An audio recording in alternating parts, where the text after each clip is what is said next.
మన భారతదేశంలో రెండు జాతీయ పండుగలు చాలా గర్వంగా జరుపుకుంటాం. ఒకటి స్వాతంత్ర దినోత్సవం, ఇంకొకటి గణతంత్ర దినోత్సవం. ఈ రెండు రోజుల్లోనూ మన మువ్వన్నెల జెండా రెపరెపలాడుతుంది కదా. అయితే ఈ రెండు రోజుల్లో జెండాలు ఎగరేసే పద్ధతిలో ఒక పెద్ద తేడా ఉందని ఎప్పుడైనా గమనించారా? చాలామందికి తెలియని ఆ తేడా ఏంటో, దాని వెనకున్న అసలు కదేంటో ఈరోజు చూద్దాం. సరే, అసలు విషయానికొస్తే ఆగస్టు 15కి జనవరి 26కి జెండా వందనంలో ఉన్న తేడా ఏంటి? చూడటానికి రెండు వేడుకల్లోనూ దేశభక్తి ఉప్పొంగుతుంది, అంత బానే ఉంటుంది. కాని జెండా వందనం వెనుకున్న పద్ధతులు, వాటి అర్థాలు అవి పూర్తిగా వేరు.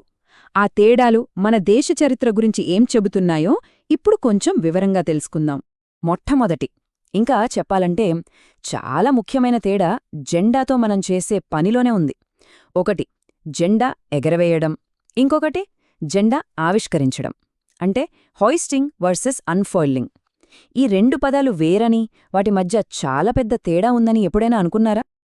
ఆగస్టు 15 మన స్వాతంత్ర్య దినోత్సవం రోజున ఏం జరుగుతుందంటే, జెండాను స్తంభం కింద కడతారు. అక్కడ్నించి దాని నెమ్మదిగా పైకి లాగి ఆ తర్వాత ఎగరేస్తారు.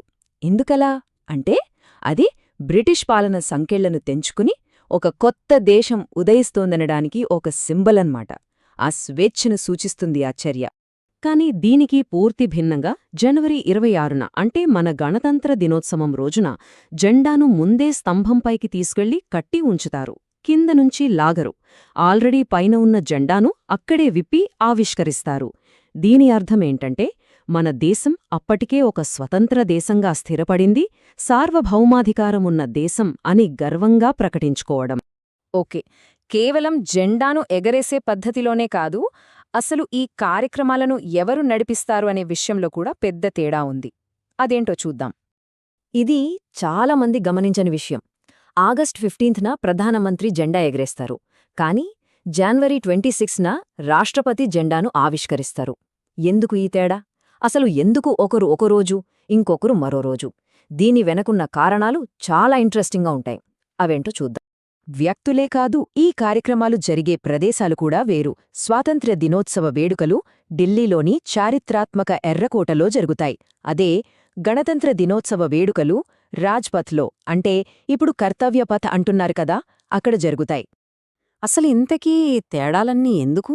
ఏదో సాంప్రదాయం కోసం పాటిస్తున్నారా? అస్సలు కాదు. దీని వెనుక చాలా బలమైన చారిత్రక కారణాలున్నాయి. ఇప్పుడు ఆ కథలోకి వెళదాం. ఈ తేడాలు అర్థం కావాలంటే మనం రెండు తేదీల్ని గుర్తుంచుకోవాలి. ఒకటి, 1947 ఆగస్టు 15. మనకు బ్రిటిష్ వాళ్ల నుంచి స్వాతంత్ర్యం వచ్చింది. కానీ అప్పుడు మనకంటూ ఒక స్వంత రాజ్యాంగం లేదు. దేశానికి రాజ్యాంగబద్ధమైన అధిపతి లేరు. ఆ లోటు ఎప్పుడు తీరిందంటే 1950 జనవరి 26న. ఆ రోజు మన రాజ్యాంగం అమల్లోకొచ్చింది. మనమొక సంపూర్ణ గణతంత్ర రాజ్యాంగంగా మారాం. ఒకసారి ఆగస్టు 15, 1947 నాటి పరిస్థితిని ఆలోచించండి.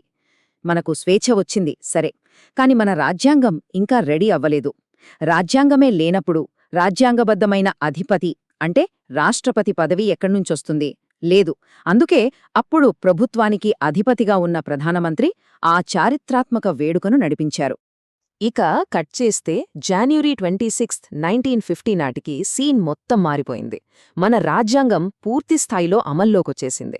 మన రాజ్యాంగం ప్రకారం దేశానికి అధిపతి ఎవరు? రాష్ట్రపతి. ఆయనే రాజ్యాంగాధిపతి. అందుకే ఆ రోజున మన రాజ్యాంగాన్ని గౌరవిస్తూ రాష్ట్రపతి జెండాను ఆవిష్కరిస్తారు. చూశారా? మన రాజ్యాంగ ప్రయాణాన్నే ఎంత బాగా చూపిస్తుందో ఈ చిన్న విషయం. సరే, ఇప్పటివరకు మనం మాట్లాడుకున్న విషయాలన్నీ ఒకే చోట పెట్టి చూస్తే మనకు ఫుల్ క్లారిటీ వచ్చేస్తుంది. ఒకసారి క్విక్గా చూసేద్దాం. చూడండి, ఆగస్టు 15న జెండాను కిందనుంచి పైకి లాగి ఎగరవేస్తారు. అదే జనవరి 26న పైన ఉన్న జెండాను ఆవిష్కరిస్తారు. ఇక ఎవరు చేస్తారంటే ఆగస్టు 15న ప్రధానమంత్రి, జనవరి 26న రాష్ట్రపతి. ప్రదేశాలు కూడా వేరు. ఎర్రకోట, రాజ్పథ్. అన్నిటికన్నా ముఖ్యంగా దాని వెనకున్న భావం. ఒకటి ఒక కొత్త స్వేచ్ఛాదేశం పుట్టడాన్ని చూపిస్తే, మరొకటి మనకంటూ ఒక రాజ్యాంగముందని, మనం ఒక సార్వభౌమ దేశమని జరుపుకోవడం. ఆశ్చర్యంగా ఉంది కదా?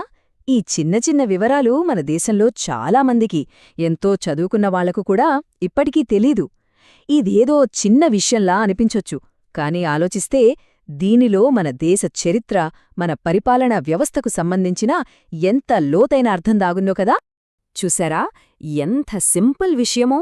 కాని ఈ చిన్న చిన్న తేడాలు మన దేశం స్వాతంత్ర్యం నుంచి ఒక సంపూర్ణ గణతంత్ర రాజ్యంగా మారిన ఆ గొప్ప ప్రయాణాన్ని ఎంత అద్భుతంగా వివరిస్తున్నాయో. మన జాతీయ సంప్రదాయాల వెనుక ఎంత లోతైన చరిత్ర ఉందో కదా. సో ఈసారి ఈ వేడుకల్ని చూస్తున్నప్పుడు ఈ తేడాలను తప్పకుండా గమనిస్తారు కదూ.